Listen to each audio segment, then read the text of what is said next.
My name is Sam Vaknin.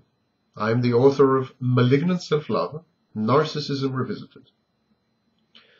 Repeated abuse has long-lasting and pernicious and traumatic effects, such as panic attacks, hypervigilance, sleep disturbances, flashbacks, intrusive memories, suicidal ideation, and psychosomatic symptoms.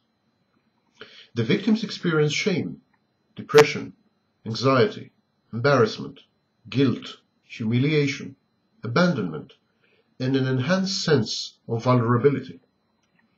Complex PTSD, complex post-traumatic stress disorder, has been proposed as a new mental health diagnosis by Dr. Judith Herman of Harvard University to account for the impact of extended period of repeated trauma and abuse.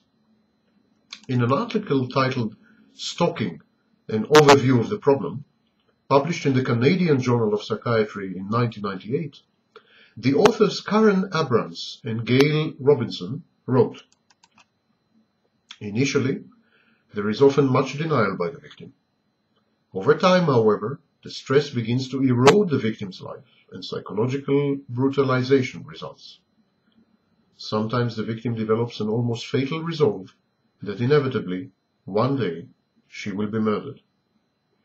Victims, unable to live a normal life, describe feeling stripped of self-worth and dignity. Personal control and resources, psychosocial development, social support, premorbid personality traits, and the severity of the stress may all influence how the victim experiences and responds to it. Victims stalked by ex-lovers may experience additional guilt and lowered self-esteem for perceived poor judgment in their relationship choices.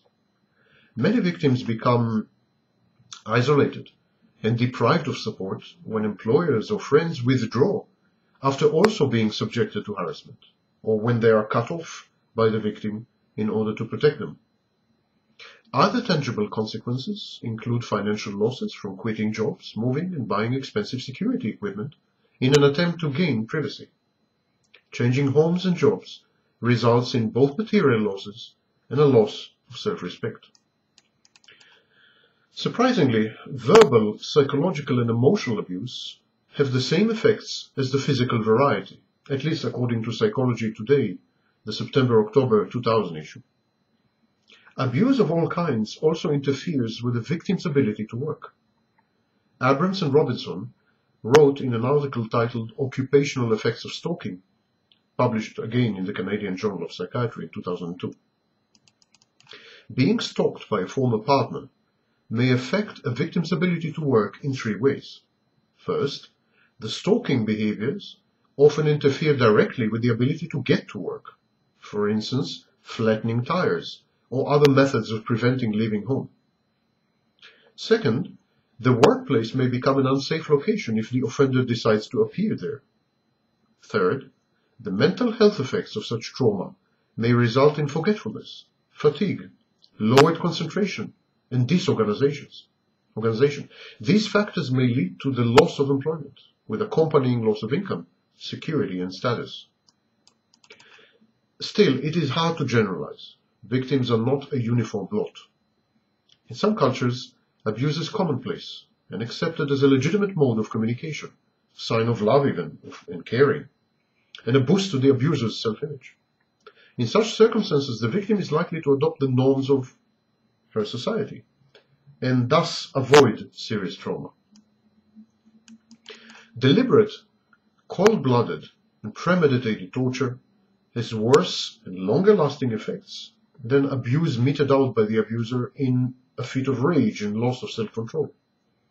The existence of a loving and accepting social support network is another mitigating factor.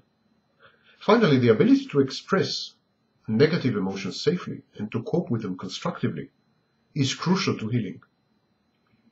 Typically, by the time the abuse reaches critical and all-pervasive proportions, the abuser had already, spider-like, isolated his victim from family, friends, and colleagues. She is catapulted into a netherland, kind of a cult-like setting, where reality itself dissolves into a continuing nightmare.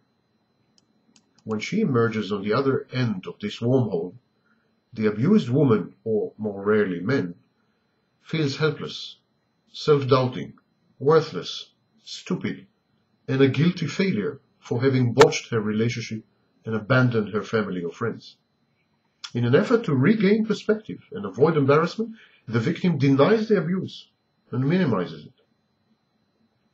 No wonder if survivors of abuse tend to be clinically depressed, neglect their health and personal appearance and even personal hygiene, and succumb to boredom, rage, and impatience. Many end up abusing prescription drugs or drinking or otherwise behaving recklessly. Some victims even develop full-fledged post-traumatic stress disorder.